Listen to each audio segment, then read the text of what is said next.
banyak pihak membenturkan Anda dengan Novel Baswedan. Padahal Anda berdua sama-sama polisi. Ya, Anda merasa nggak ada yang mengadu domba atau membenturkan, atau memang Anda berdua punya persoalan pribadi? saya tidak tahu kenapa media banyak sekali membuat apakah itu video, apakah itu komentar. Tapi yang saya ingin pastikan, Novel itu adalah adik kelas saya. Dia AKABRI 98, saya AKABRI 90. Artinya apa itu? Artinya saya dan dia tidak ada persoalan individu. Dan saya tidak ingin mengungkap bagaimana kedekatan saya ke dia. Ya, misalnya pernah juga saya memperhatikan dia, kalau itu dianggap perhatian. Kalaupun tidak, nggak ada persoalan juga. Tapi selaku waktu saya di Putih, saya pernah bersama-sama dia menemani dia ke Singapura berobat mata. Saya sering tanya dengan dia, apakah nanti dari sini, apakah bisa diobati di Indonesia, apakah bisa ke Jepang. Itu kita sampaikan. Artinya apakah secara ke pribadi Jerman. nggak ada persoalan Anda ini? Dan saya waktu saya di Putih, berapa kali saya pernah datang ke rumahnya, main sama anaknya. Dia punya anak namanya Umar. Sampai sedekat itu? Saya tidak ingin mengatakan dekat atau tidak dekat. Tapi itulah faktanya. Itu kan sebelum kejadian 75 pegawai KPK tidak lulus. Nah, setelah dalam kenyataannya Novel Baswedan tidak lulus, Ya. bagaimana hubungan Anda sekarang dengan Novel Baswedan? Saya sampai hari ini memposisikan bahwa ini adalah hubungan pekerjaan. Oke. Jadi saya tidak ingin masuk yang di luar pekerjaan. Saya kira itu. Pak Firly, saya tetap ingin mewakili ini pandangan orang-orang yang mengkritisi Anda, yang bercuriga terus pada Anda. Termasuk katanya, ya ini kabar yang beredar, bahwa Anda pernah mengatakan secara terbuka, walaupun mungkin terbatas, bahwa jangan khawatir atas hasil dari tes wawasan kebangsaan ini, karena tidak akan mempengaruhi posisi mereka. Tapi begitu mereka tidak lulus, mereka dinonaktifkan. Mereka menuduh Anda bohong ini.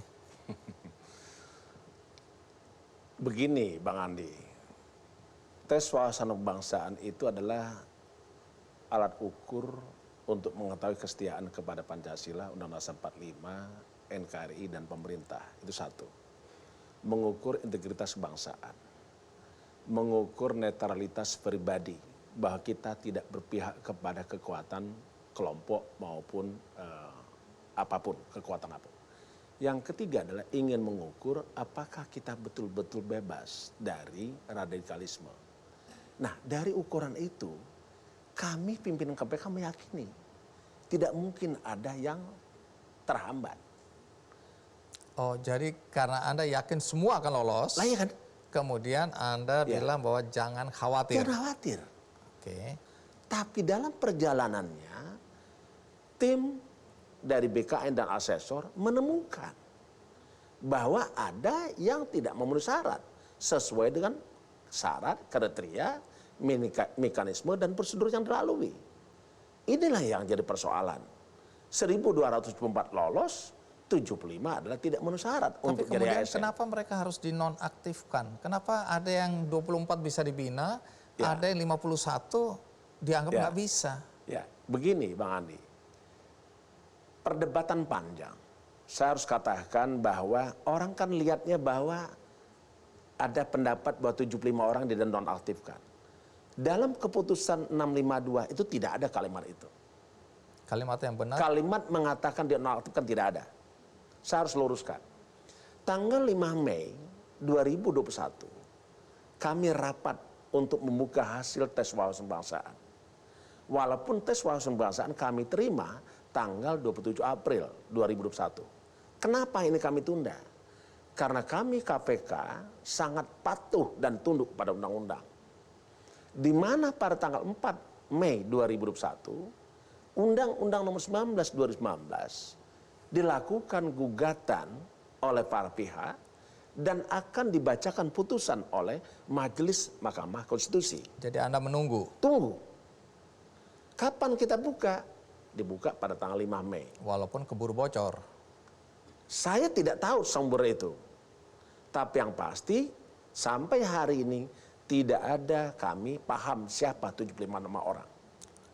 Tanggal 5 Mei kita buka, 75 pegawai KPK tidak memenuhi syarat menjadi ASN. Kami sempat debat panjang. Karena yang rapat 5 pimpinan, 5 dewas. Apa yang diperdebatkan? Perdebatannya adalah bagaimana 75 ini kelak. Karena kalau kita ikuti undang-undang, dan memang harus kita ikut undang-undang, dikatakan bahwa pegawai KPK adalah ASN. Ada implikasi, ada dampak, kita harus mengurangi mitigasi risiko. Kalau 75 ini tetap melaksanakan tugas, maka tentu akan timbul risiko. Misalnya, karena KPK itu menjalankan tugas penegakan hukum. Kalau saja saya diketahui bahwa saya tidak memenuhi syarat, tetapi tetap melakukan tugas memeriksa orang, ya, tentu akan timbul persoalan. Sehingga pimpinan KPK, Dewas KPK, dan segenap orang yang hadir di lantai 15 ruang Nusantara rapat, memutuskan supaya 75 ini tugasnya menyerahkan kepada atasannya. Sehingga dia melaksanakan tugas atas perintah atasannya. Tidak ada kalimat mengatakan menonaktifkan. Menyerahkan tugas itu bukan menonaktifkan. Tidak. Lalu yang tidak lulus ini bagaimana nasibnya? Nah, kita taruh dulu ini. Kalimat itu sebenarnya belum ditanya oleh Bang Andi, sudah saya bahas.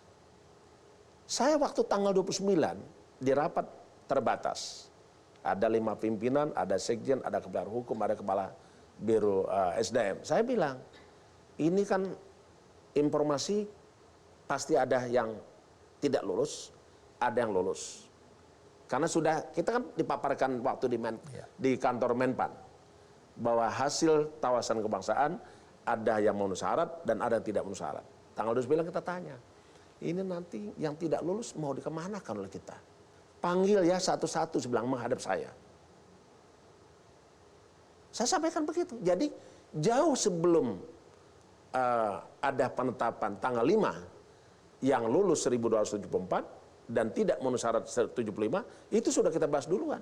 Panggil satu-satu menghadap saya untuk apa? Kita tanya, ini gimana? Kok bisa Anda tidak lulus? Terus akan ke depannya bagaimana? Solusinya apa?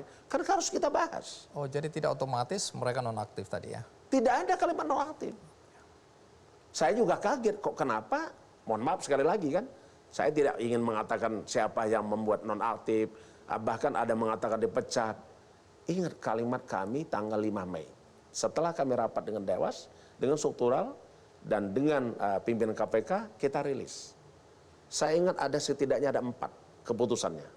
Keputusan rapat tanggal 5 Mei. Pertama adalah 1274 pegawai KPK memenuhi syarat untuk jadi ASN.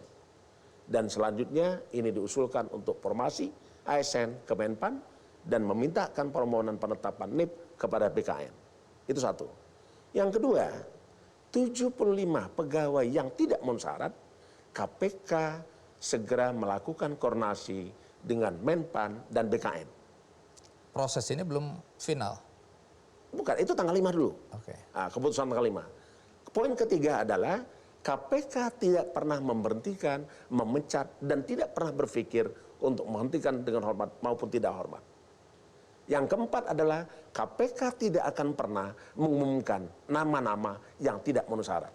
Jadi nama-nama Itu ini kita keluar sampaikan tanggal 5 bukan Mei. secara resmi ya? Nggak ada. Nah, lalu nasib 51 orang yang tidak bisa dibina ini bagaimana? Gini, dari hasil rapat tanggal 5 Mei, itu ditindaklanjuti tanggal 24 Mei di kantor BKN. Sebagaimana putusan tanggal 5 Mei tadi. Tanggal 25 Mei kita rapat ke sana. Apa yang dibahas? Yang kita bahas adalah bagaimana terkait dengan yang 75 tidak memenuhi syarat. Karena sebagaimana keputusan KPK tanggal 5 Mei 2021. Kita bahas 75. Kenapa ini kita bahas? Karena yang 1274 sudah selesai. Selesai di mana? Tanggal 10 Mei 1274 KPK melalui sekjen. 1274 atau 71? Enggak, 1274 dulu Mas. Oh. Itu yang memenuhi syarat. Dikirimkan ke Menpan. Meminta formasi pegawai. Dari 1274 ternyata ada satu orang yang meninggal dunia, namanya almarhum Joko Susilo. Itu berarti 1273. Di dalam perjalanan ada 2 orang, satu mengundurkan diri, satu tidak mengikuti proses. Oke, sisa 1271. 1271 diproses oleh BKN, keluarlah penetapan NIP. Selesai yang itu. Sekarang kita bahas yang 75 pada tanggal 25 Mei. Ini panjang pembahasannya. Setelah ada pernyataan arahan dari Presiden. Itulah kami tindak lanjuti pada tanggal 25 Mei 2021. Nah, menarik. Kan belum jelas ini status, tapi terkesan mereka betul-betul diberhentikan. Sementara Presiden secara terbuka dalam konferensi pers menyatakan bahwa hasil dari tes wawasan kebangsaan tidak boleh menjadi dasar dari pemberhentian pegawai KPK. Anda tampaknya melawan Presiden ini. Ya begini Pak Andi, kami sangat concern dengan arahan Presiden.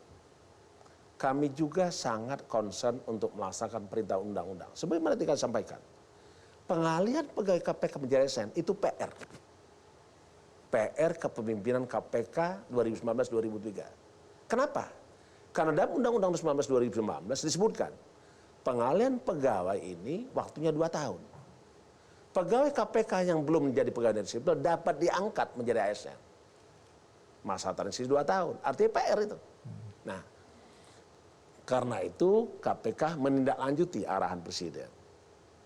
Apa arahan Presiden? Pertama adalah kami bahas dengan Menpan dan BKN. Lengkap tanggal 24 Mei itu. Menkumham, Menpan, Kepala BKN, KSN, LAN, dan KPK plus asesor. Pimpinan KPK hadir semua 5-5-nya. Tanggal 25 Mei.